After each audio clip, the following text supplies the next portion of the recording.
Welcome to AMiNDR, a podcast where we summarize the latest publications on neurodegenerative disease research so that you can stay up to date with the newest findings.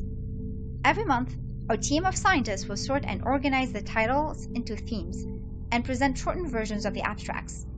We'll make sure to mention the title, the journal, the first author, and the last author for each publication. Whether you're in the lab, on the bus, or cooking your meal, we hope you find this podcast helpful.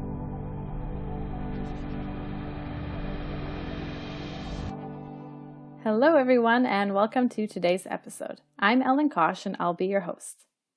Today's episode is the first of multiple episodes that we'll be releasing on papers published this past June in a huge section of research, novel drug development for Alzheimer's disease. In this episode, we'll cover papers that came out in June 2020 on the development of drugs that target amyloid-beta production, aggregation, and/or toxicity. By the way, we also recently released another episode, which was hosted by Nyla, that describes some preclinical testing of treatments aimed at amyloid-beta. So check that out after the show today if you're interested in hearing more. A big thank you today to Joseph for summarizing the abstracts in today's episode. Don't forget, this episode is also accompanied by a timestamped bibliography, which is available in the show notes, where you can find all the papers that we covered today.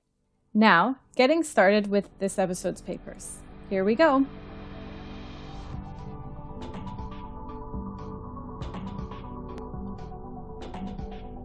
First up, 4 papers on drugs targeting amyloid-beta production. We talk about amyloid-beta a lot in this episode, actually for the entire episode, so I'll be referring to it from now on as A-beta. Our very first paper is on one of my favorite food ingredients as someone who loves spicy food, capsaicin. It's called The Impact of Capsaicinoids on APP Processing in Alzheimer's Disease in SH-SY5Y cells. The first author is Grimm, and the last author is Hartman, and this was published in the journal Scientific Reports. Capsaicin is the active component of many spicy ingredients and induces a burning sensation through the activation of TRPV1 ion channels. I actually did my undergrad thesis project on the gustatory system, and I found it interesting when I learned that the spicy taste that we enjoy, some people enjoy, is really just a pain sensation. So not sure what that says about people like me who like spicy food. Back to the abstract, in addition to causing this sensation, capsaicin is also known to help decrease oxidative stress, inflammation, and influence tau pathology. This study looks at whether capsaicin can also help influence amyloid precursor protein, APP, processing to amyloid beta. Here, the authors used molecules similar to capsaicin called capsaicinoids. They treated neuroblastoma cells with these molecules and saw an increase in A-beta and other associated proteins across the board. Their main findings include an increase in production of A-beta, BACE1, and gamma secretase gene expression, leading to increases in activities of said proteins. Also, they determined that capsaicinoids reduce A-beta degradation by acting on one of its major degradation pathways in the insulin-degrading enzyme. So, taken together, these findings actually suggest that there are pro-amyloidogenic effects of capsaicinoids, so this could limit the potential use of capsaicinoids as a therapeutic for AD. The next paper has a bit of a technical title. Here goes. Effects of disulfide bonds on binding of inhibitors to beta amyloid cleaving enzyme 1, decoded by multiple replica accelerated molecular dynamics simulations. First author is Chen, and the last author is Sun, and the journal is ACS Chemical Neuroscience. A lot of people have looked into beta secretase, also called BACE1, as an efficient target for treating AD because it is the rate-limiting enzyme in A-beta production. These authors look at the effect of disrupting disulfide bonds in BACE1 on its interactions with 3 known inhibitors, 3KO, 3KT, and 779. To do so, they use simulated computational models centered around molecular dynamics, principal component analysis, and free energy landscapes. Their findings suggest that breaking disulfide bonds can not only induce conformational changes in BACE1, but can also affect its binding to the 3 inhibitors. They conclude that even though breaking the disulfide bonds in BACE1 may not destroy the interaction network of inhibitors, It can change the interaction affinity with some of them. In addition, they identified some residues may be particularly efficient as targets of drug design towards BACE1. Our next paper in this section is a novel compound YS-5-23 exhibits neuroprotective effects by reducing beta-site amyloid precursor protein cleaving enzyme 1's expression and H2O2-induced cytotoxicity in SH-SY5Y cells. The journal is Neurochemical Research, and the first author is Cheng, last author is Wang, Huang. When A-beta accumulates abnormally, there is an increase in oxidative stress. This can further increase the expression and activity of BACE1. Therefore, the authors believe that inhibiting both BACE1 and oxidative stress can be a better approach for AD therapy compared to single-target approaches. Here, they developed a novel small molecule, YS-5-23, that can do both. H2O2 seems to induce BACE1 expression, and YS-5-23 suppressed this. It also reduced reactive oxygen species levels in cell culture models. This compound acts via the PI3K AKT signaling pathway and can be a promising candidate for future drug development. The next paper discusses the use of melatonin in regulating amyloid-beta production. It's titled, Melatonin Prevents Netylation Dysfunction in A-beta-42 exposed SH-SY5Y neuroblastoma cells by regulating the amyloid precursor binding protein 1 pathway. Journal is Current Alzheimer's Research. First author is Shukla, and the last author is, I'm not sure how to pronounce this one, it's Govitrapong.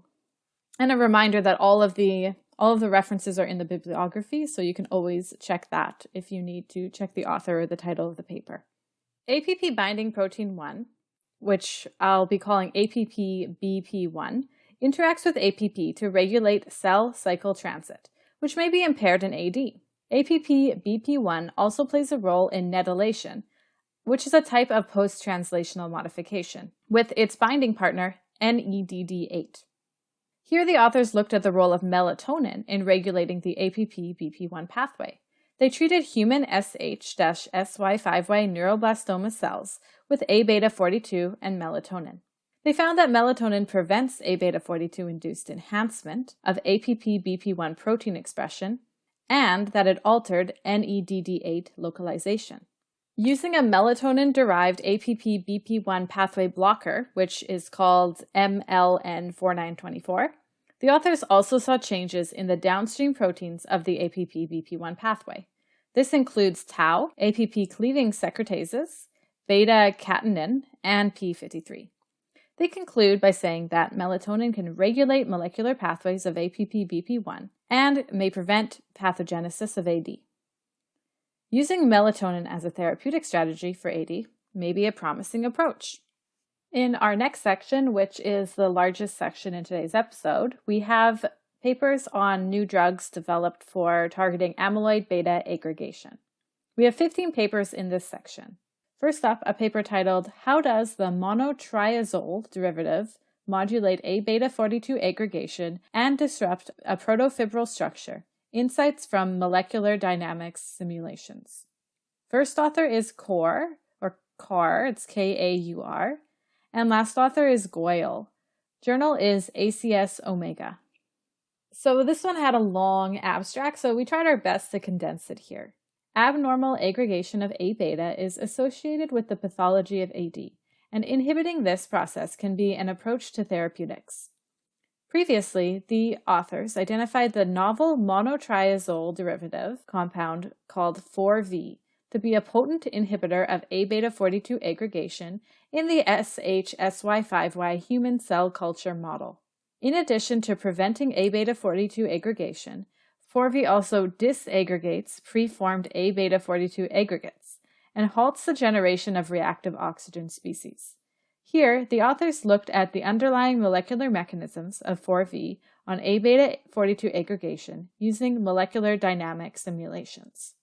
They found that 4V binds to the central hydrophobic core region of the A-beta-42 monomer and can inhibit the conformational change of A-beta-42 from the helix-rich structure to the aggregation-prone beta sheet structure. 4V can also bind to cleavage sites phenylalanine 19 and glycine 37 of aggregated A-beta 42 fibers and destabilize the aggregated fiber structure. All in all, simulations here show that 4V stabilizes the helical conformation of A-beta 42 and destabilizes the protofibril structure of A-beta 42 to inhibit amyloid aggregation. Next up, we have a paper that explores the creation of a hybrid drug for the treatment of AD. It is Design, Synthesis, and Biological Evaluation of racegaline chlorgeline hybrids as novel dual inhibitors of monoamine oxidase B and amyloid-beta aggregation against Alzheimer's disease. First author is Xie, Xie, and last author is Jiang, and the journal is the European Journal of Medical Chemistry. Because activated monoamine oxidase B, which I'll be referring to as MAOB, has a critical role in AD pathogenesis, monoamine oxidase inhibitors have been studied for potential effects on AD. Examples of these, and I'm not sure if I'm pronouncing them right, but the examples are racegaline and chlorgeline.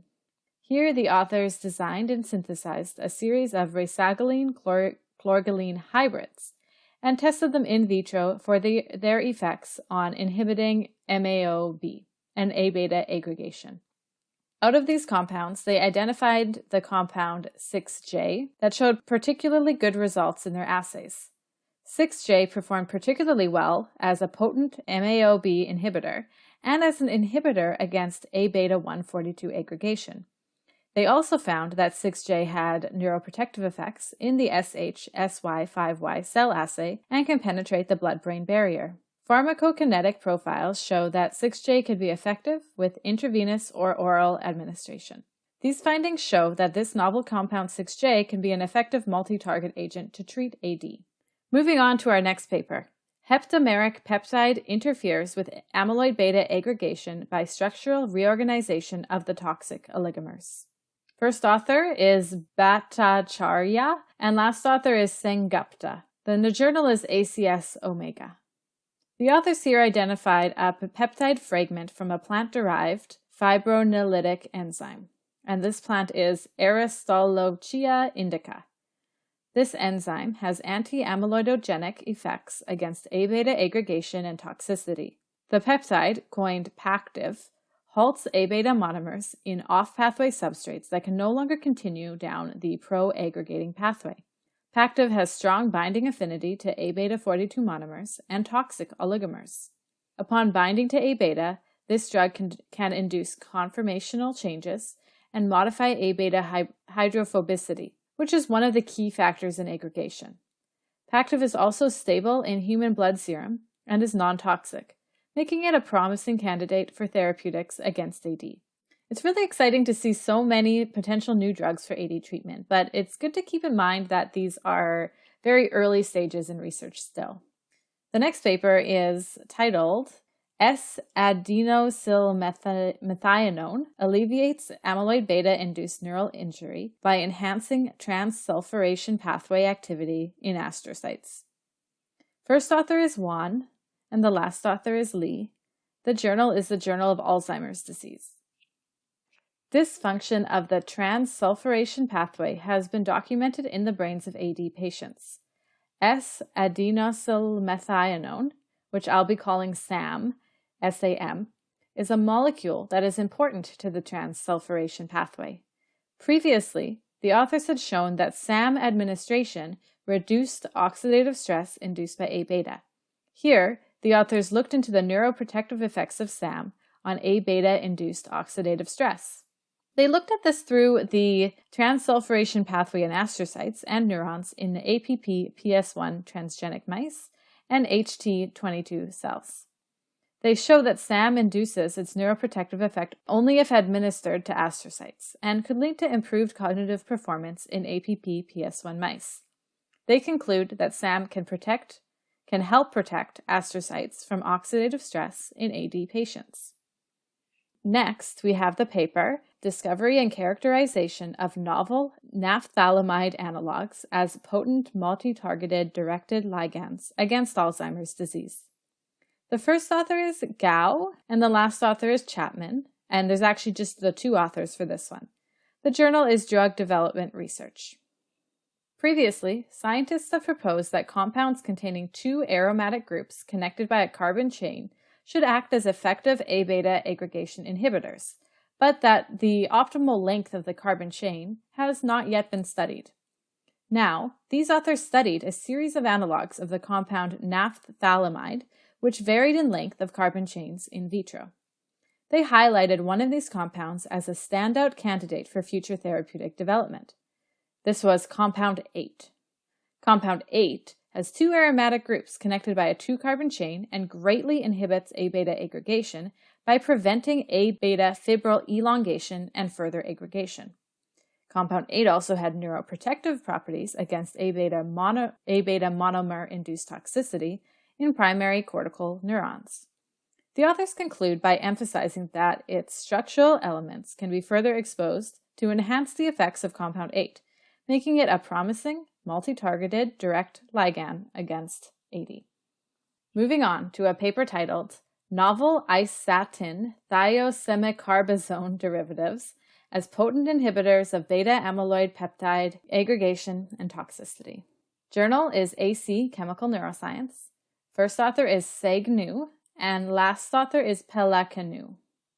Isotan is a natural compound, and its derivatives exhibit a wide spectrum of neuropharmacological and chemotherapeutic properties that may be useful in AD treatment. The authors here synthesized and tested 4 novel isotan thiosemicarbazone derivatives for inhibiting A-beta aggregation. I'll be referring to these derivatives as ITSC. They performed biophysical studies using circular dichroism, thioflavin T fluorescence assays, and transmission EM. They show that these novel ITSCs alter the course of A-beta aggregation, and 2 of these compounds completely prevented the formation of amyloid fibrils. Also, in vitro studies in primary neuronal cell culture show that ITSCs can inhibit A-beta-induced neurotoxicity and reactive oxygen species production, even in low concentrations. Seems like a promising drug candidate. Now we have a paper, Rationally Designed Peptide-Based Inhibitor of A-beta-42 Fibril Formation and Toxicity, a Potential Therapeutic Strategy for Alzheimer's Disease. First author is Horsley, last author is Abel, and the journal is Biochemical Journal. The authors designed a hexapeptide to bind specifically to A-beta-42 and disrupted further aggregation of amyloid fibrils. This peptide is comprised of D amino acids that enhance specificity towards A-beta-42 and has a C-terminal disruption element to block further A-beta aggregation. Using fluorescence assays, native ion mobility mass spectrometry, and cell viability assays, the authors here demonstrate that this peptide does interact with A-beta-42 monomers with high specificity, and it almost completely inhibits the fibril formation without any cytotoxic effects. These results highlight a peptide-based inhibitor approach to be a potentially effective drug to treat AD. The next paper is about a gelatin-grafted compound. It's called gelatin-grafted poly-D-L-lactide as an inhibitor of protein aggregation, an in vitro case study. The journal is Biopolymers. First author, and this is a hard one, Bala Vigneswaran, and last author is Misra. Previously, the authors here synthesized and characterized the star-shaped gelatin compound poly-D-L-lactide B-gelatin, and I'll be referring to this as SSPLG. Here, they study how SSPLG can protect against protein aggregation. Results from a thioflavin T assay, circular dichroism spectroscopy, and atomic force microscopy showed that SSPLG efficiently suppresses aggregation of bovine serum albumin, and it significantly hampers amyloid-induced hemolysis. In addition, incubating neuroblastoma cells protected the cells from the toxic effects of amyloid. These results suggest that continued research on gelatin-based therapies for AD may yield promising results in the future. That's pretty interesting. It's the first time I've heard of gelatin-based therapeutics, so I'm learning lots of new things today.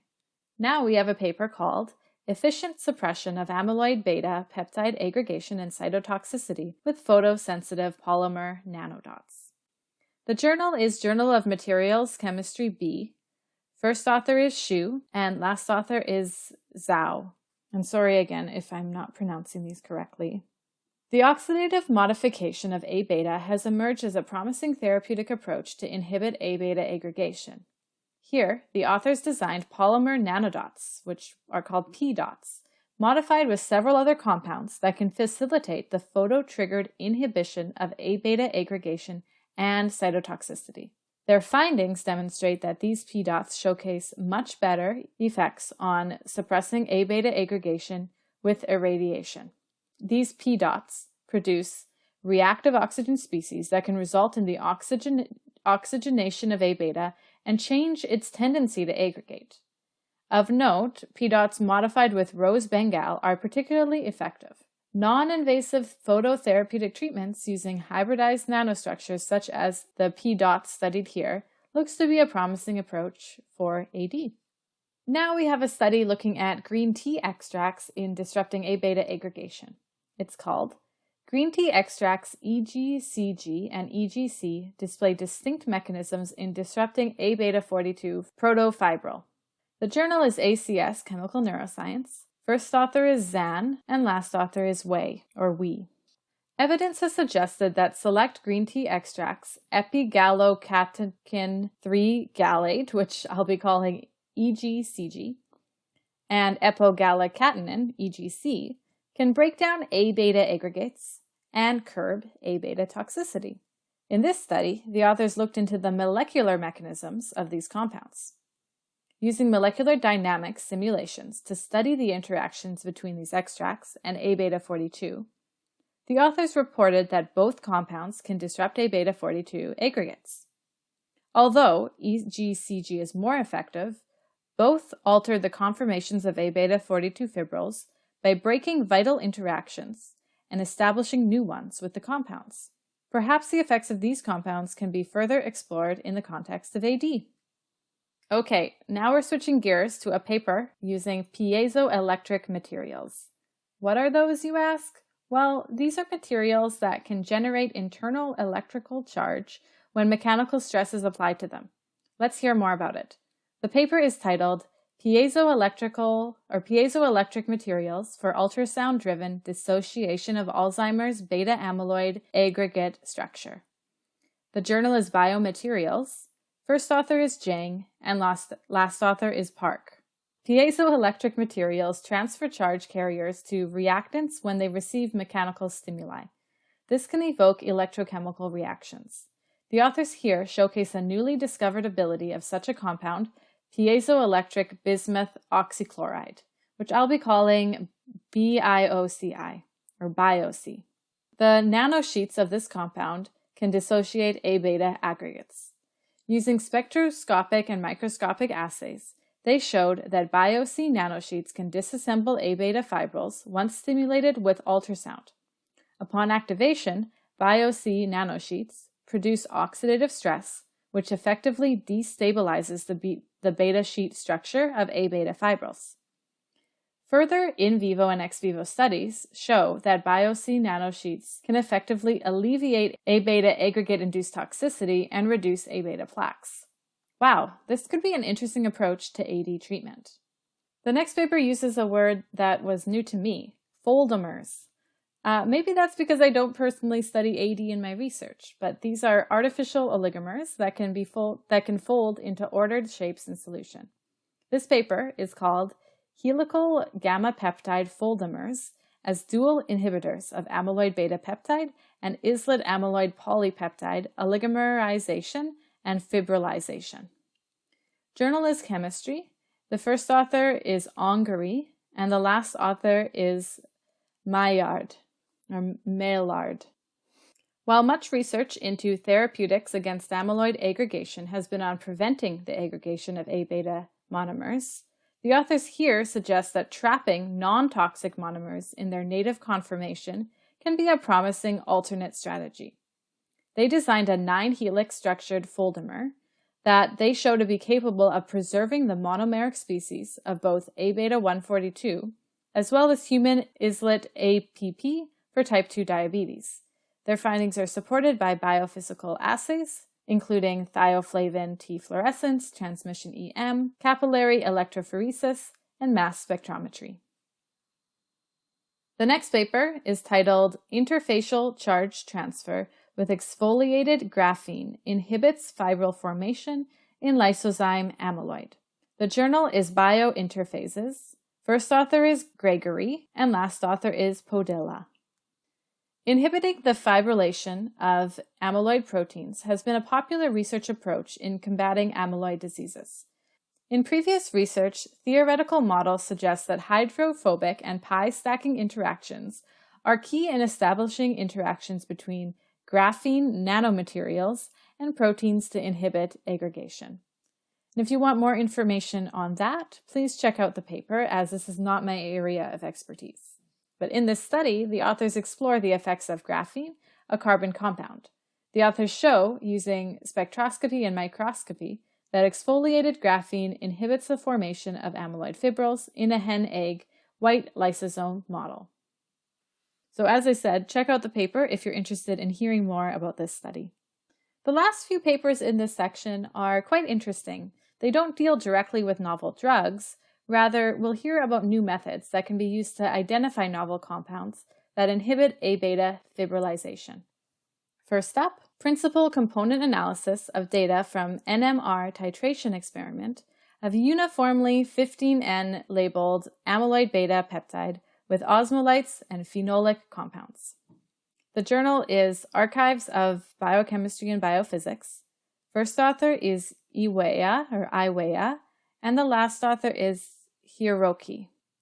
One supposedly simple method for assessing the effects of A-beta fibrillation inhibitors is by using nuclear magnetic resonance, or NMR, to study the chemical shift perturbation using 15N labeled A-beta 142. That doesn't sound so simple to me, but I guess it is to the authors. The disorderly nature of A-beta 142 can impede the interpretation of chemical shift perturbation data. So here, the authors validate a method to analyze this data by using principal component analysis. The authors collected data from several inhibitors, and the method succeeded in differentiating the various amyloid inhibitors.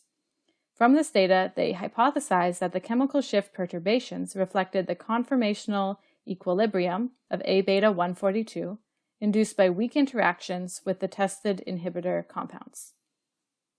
The next paper is on an interesting topic, detecting A-beta aggregation inhibitory properties in commercial salad dressings.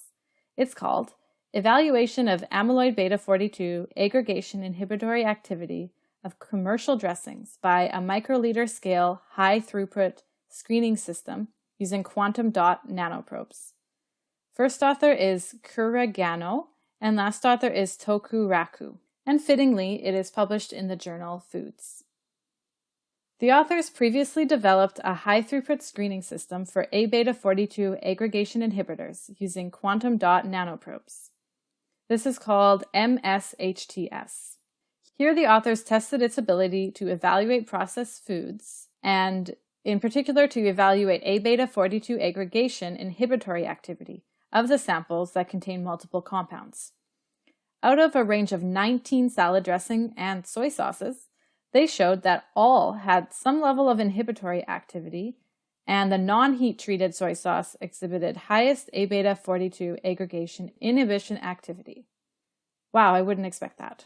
With these findings, they propose for their MSHTS system to be used on other processed foods to evaluate the effects against AD pathogenesis. Okay, that was a lot of very diverse papers on developing drugs to target amyloid beta aggregation. Let's take a quick break, and then I'll be back to discuss drugs targeting amyloid beta mediated toxicity.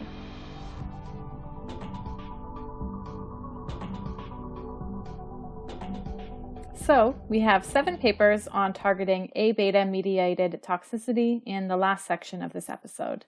First up is a paper titled 2 New Compounds from the Stewed Polygonatum Serotonema hua and their protective effect against A-beta 25 to 35 induced cytotoxicity and oxidative stress damage. The journal is Natural Product Research. First author is Suang, and last author is Ning. Here, a few compounds were isolated from the ethanolic extract of, I think I'll butcher this name again, but it's the stewed Polygonatum serotonema flower. These compounds include a new alkaloid polygonatine and a new saponin, huangjingsterol B. So the structures of these new compounds were identified with spectroscopic analysis using 1D and 2D nuclear molecular resonance and mass spectrometry and chemical assays. These new compounds were tested and showed protective effects against A-beta 25-35, induced cytotoxicity, and oxidative stress damage in PC12 cells.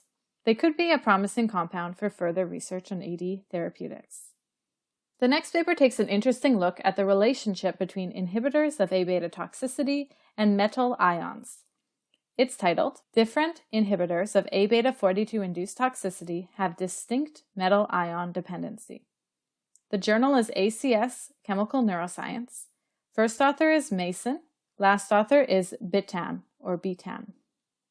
So previous evidence has shown that zinc can interact with and modulate the aggregation of A-beta in vitro, meaning that in practice, successful A-beta inhibitors may have to inhibit both A-beta-induced toxicity as well as A-beta zinc complex-induced toxicity. So this definitely complicates things. In previous work, the authors here characterized a series of A-beta 42 C-terminal fragments, which I'll be referring to as CTFS, that can inhibit A-beta oligomerization and neurotoxicity. Here, they show that although these CTFS can inhibit A-beta oligomerization in a zinc-free environment, they completely lose this ability in the presence of zinc in a PC12 cell model. On the other hand, another A-beta inhibitor called CLR01 effectively inhibited the toxicity of A-beta zinc complexes, and it did so at a lower concentration than required to inhibit the toxicity of A-beta 42 alone. Altogether, this means that inhibitors of A-beta assembly and toxicity should be examined in the presence of relevant metal ions. The next paper looks at compounds from the camellia plant fruit. It's titled, Neuroprotective Effects of Triterpenoids from Camellia japonica Against Amyloid-Beta-Induced Neuronal Damage. Journal is the Journal of Natural Products, and the first author is Cho, last author is O. 6 new norolianane triterpenoid compounds were isolated from the peels of the Camellia japonica fruit. The authors characterize these for their structure and their ability to prevent A-beta-induced neurotoxicity and neuroinflammation. This was in the mouse hippocampal cells and microglial cells. 4 compounds displayed neuroprotective effects by activating genes in the antioxidant response element and in decreasing the level of glutamate uptake in the HT22 transfected cell models. These compounds also have strong inhibitory effects on nitric oxide production in the BV2 microglial cells. Interactions of these compounds with beta secretase was also studied with a docking simulation. These compounds show promise in the search for nature-derived therapies for AD that could be explored in future preclinical studies.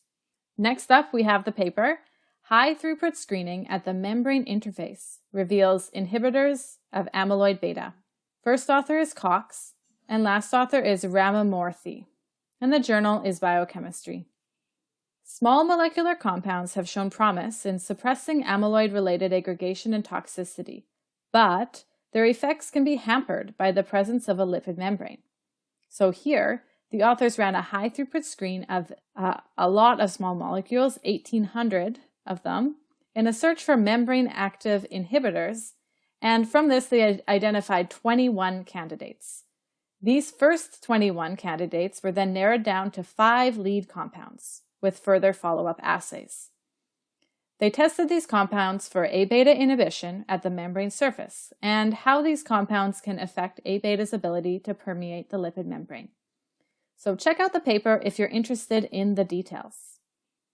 The next paper looks at the compound naringenin. The title is Naringenin upregulates AMPK-mediated autophagy to rescue neuronal cells from beta amyloid 1 to 42 evoked neurotoxicity. The first author is Hassan and last author is Chopra, and the journal is Molecular Neurobiology. The authors of this study profiled the library of common dietary compounds to identify ones with the potential to promote autophagy of toxic A-beta aggregates. They found that, in silico, naringenin had high affinity to AMP-activated protein kinase and could upregulate AMPK-mediated autophagy in neurons. It also could activate a number of autophagy-promoting proteins in primary mouse neurons. They performed many more experiments, which I just don't have time to go through here, but notable results include that they found that naringenin could restore transcription levels of AMP kinase, and reduce A-beta levels in neuronal cells. So as I mentioned earlier, we have a timestamp bibliography with each episode, so check out the show notes and check out the paper if you're interested in learning more about their experiments and results. Our next paper is titled Effect of Sejunzu Decoction on Regulation of A-beta related proteins across the blood-brain barrier. First author is Guo, and last author is Yang, and this is published in the Chinese Journal, the Chinese Journal of Oriental and Chinese Medicine. The authors here demonstrate that the traditional Chinese medicine called Jiangpi recipe, or Sejunzu decoction, can prevent A-beta-induced toxicity in a human brain microvascular endothelial cell model, and I'll be referring to this model as HBMEC. These cells were pre-incubated with Sejunzi decoction water extract and then incubated with A-beta 25 to 35 afterwards. Without the water extract, A-beta induced cell damage, reduced cell survival, and changed expression of A-beta related transport proteins. The authors report that the Sejunzi decoction water extract reduced the A-beta induced cytotoxicity and reversed the expression profiles of the affected mRNAs and proteins. These results suggest that the Sejunzi decoction could alleviate A-beta induced damage and may act through its transport through the blood-brain barrier. The next paper is on a hot topic, the cannabinoid system.